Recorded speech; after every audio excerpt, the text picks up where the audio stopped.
Impeached President of South Korea, Yoon Suk Yeol around noon on Wednesday, according to the Asia country local time, surrendered himself for arrest to the Corruption Investigation Office for high-ranking officials, CIO, after the CIO led over 3,000 policemen to invade the residence of the impeached president early morning night at about 1 a.m. on Wednesday, breaking barriers mounted by over 200 personnel of Presidential Security Service (PSS) who have shielded him from arrest since he was impeached by the country's parliament over short-lived martial law he declared in December 2024. The impeached South Korean president, Yoon Suk Yeol, in a pre-recorded video message, said he decided to surrender to the CIO to avoid bloodshed, insisting the arrest warrant was illegal and executed by force even when CIO lacked the authority to investigate the case. CIO said since Yoon was detained in their facility, the impeached president has refused to utter a word or respond to their questions.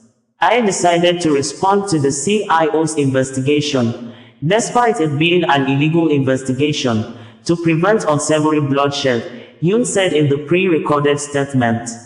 After the hour's standoff, at noon, Yoon's motorcade was later seen leaving his residence in an upscale area known as Seoul's Beverly Hills. It arrived at the investigator's office but was quickly surrounded by security and moved to the back of the building, where Yoon slipped in, evading the waiting media.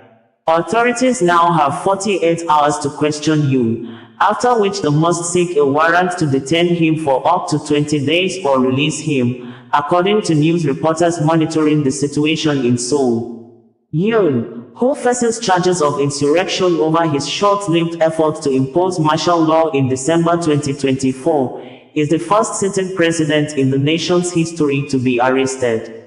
He could face the death penalty or life in jail if he is found guilty of insurrection, according to local observers. Yonhap News Agency had reported that investigators passed through another line of blockers in second attempt to detain Yoon. Investigators locked in standoff with presidential security in second attempt to detain Yoon. Fire authorities transport one injured in standoff outside presidential residence. Search, detention warrants against Yoon to remain valid until January 21st. Investigators in physical clash as the attempt to forcibly enter presidential residence. Investigators warned that attempts to resist Yoon's detention could lead to arrest. Yoon's lawyers say warrants to detain Yoon invalid. Police deploy some 3,000 personnel outside presidential